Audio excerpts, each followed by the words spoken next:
Chapter 120. Roland Underwood, a thin man with bookkeeper's glasses and a bald head, stared at Teddy with his mouth hanging open. His palms were sweating and his hands shook. He wished he never answered the message George Skinner left him. He hadn't thought about Hiram Milliken in years. It hurt too much. Coffee splashed out of his cup onto his legs. It burned his skin, but he didn't flinch as his flesh blistered. Donald Barry sucked on a fifth of gin. Peter Rollins dashed into Mike's bathroom and vomited into the sink. Robert Bigelow held his sobbing son in his arms, a look of horror in his eyes. George Skinner and Mike held Hugh Krieger down on the couch. He thrashed wildly. His son, Joey, pleaded for his father to calm down. Arthur shook his head. "Oh, Hiram," he thought, "you stupid man." "Let me go," Hugh hollered, his mind filled with pain and shame. He was a boy again. He was being violated again, only this time he would fight back. "I'll kill that bastard. I swear to God I will." "Hugh," Mike said, "you've got to calm down."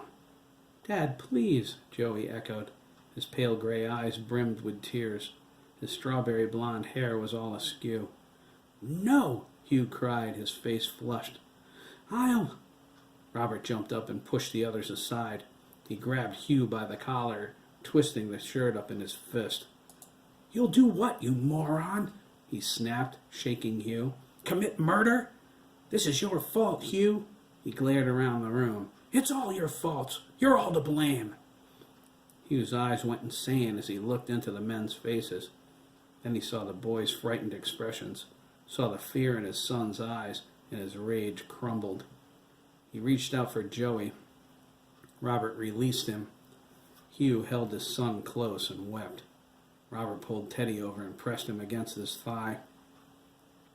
Peter came back from the bathroom, as white as a sheet. "Robert's right," Donald whispered, taking another draw off of his bottle.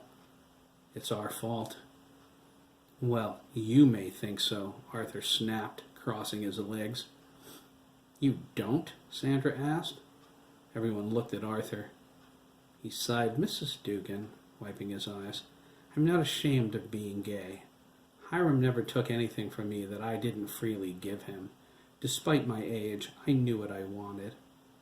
"Impossible," Sandra disagreed. "No child can make such a choice. You've been brainwashed to believe that." "What about the rest of us, you stupid queer?" Hugh yelled. He leaned forward and almost tossed Joey to the floor. "We didn't ask for what he did to us." "Hey," Chris angrily interjected, "I don't like that word, all right?"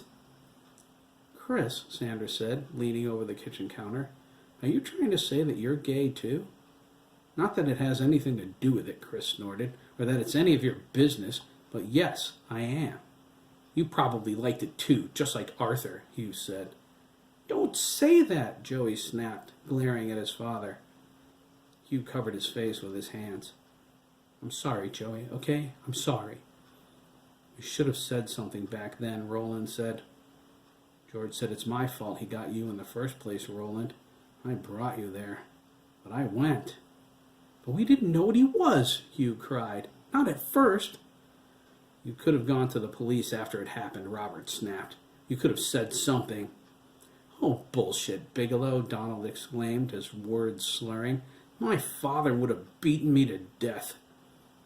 Peter added, "It's these boys who are to blame for what happened to Teddy." "Oh, that's rich," Sandy exclaimed. "Just dump all your guilt on our doorstep." "You could have stopped this years ago," Matt added. "Yeah, man," Ricardo said. "Who do you think you are?" "You punk," Peter snapped, reaching for Ricardo. "I'll kick your ass." "You in what army?" Max yelled, shoving Peter back. Peter fell over a chair, his arms pinwheeling. He landed on the living room floor, but jumped to his feet, his fists clenched. "Knock it off," Mike raged, stepping between them. "You're in my house, get it? If anyone needs an ass-kicking, they'll get it from me. Now sit down, all of you." Begrudgingly, they sat. Mike's hard stare convinced them. Sandra was proud he took charge without hitting anyone, but she felt like crap. She never wanted her suspicions about the farmer to be true. She regretted gathering them together and putting them on the spot. She and Mike couldn't think of any other way to confront them with their suspicions. "Where's Todd O'Connor?" Robert asked, rubbing his temple with one hand and stroking Teddy's face with the other. "We don't know," Chris replied. "We beat him up pretty badly last night." "Good," Hugh snapped. "No," Robert said, shaking his head. "Not good." "What do you mean by that?" Roland asked. "Look what that kid watched Milliken do to your own son, for Christ's sake." "You don't think I know that?" Robert shot back. "How stupid are you, Underwood?" "How could you have any concern for him at all, then, Bobby?" Peter asked. "I don't," Robert replied. "If I weren't a cop, I'd break him in half." Teddy thanked God his father was a lot smarter than he thought. But he always knew that, didn't he? Why didn't he trust him? It was... Teddy didn't know anymore. It was like his mind was locked up, and now it was free. Was it the same for the others? "I don't understand, Mr. Bigelow," Derek said. "Why isn't it okay if Todd got beat up?" "Yeah," Sandy added. "I'd like to do it again." "Me too," Ricardo grumbled. "It isn't a matter of whether or not it's okay," Robert said. "We need him to testify." "What for?" George asked, wiping his forehead with a hanky. "Really," Henry agreed. "You've got me, Teddy, and Chris, not to mention the adults." "The DA can't charge Hiram with what he did to the adults, Henry," Robert said. "The statute of limitations is passed for those crimes." "Well, hell," Mike said. "Charge the punk. Why use him as a witness? He's as guilty as the old man." Robert said he was probably a victim, too. If he stood against them in court and denied what happened, it might be difficult to convict Hiram, since there isn't any physical evidence. If they convince him to come forward, he might be able to lead them to other boys. "Well, that's a bunch of crap," Matt exclaimed. "I know," Robert agreed. "All right, guys," Sandra interrupted. "I think I've heard about all I want to hear about this. What are we going to do about it?" Hugh nodded. "She's right. We've talked enough. Robert's got to go and arrest him." "Agreed," George added. "Well then," Peter said, "what are we waiting for?" Robert pulled out his cell phone. As much as he wanted to, he couldn't arrest Hiram. He was too personally involved. He needed someone else to do it, someone he trusted. They could hold Hiram for 72 hours while they took statements and passed everything to the detectives. With this much evidence, he was sure the district attorney would prosecute. "Kate?" Robert asked when she picked up the line. "I need a favor."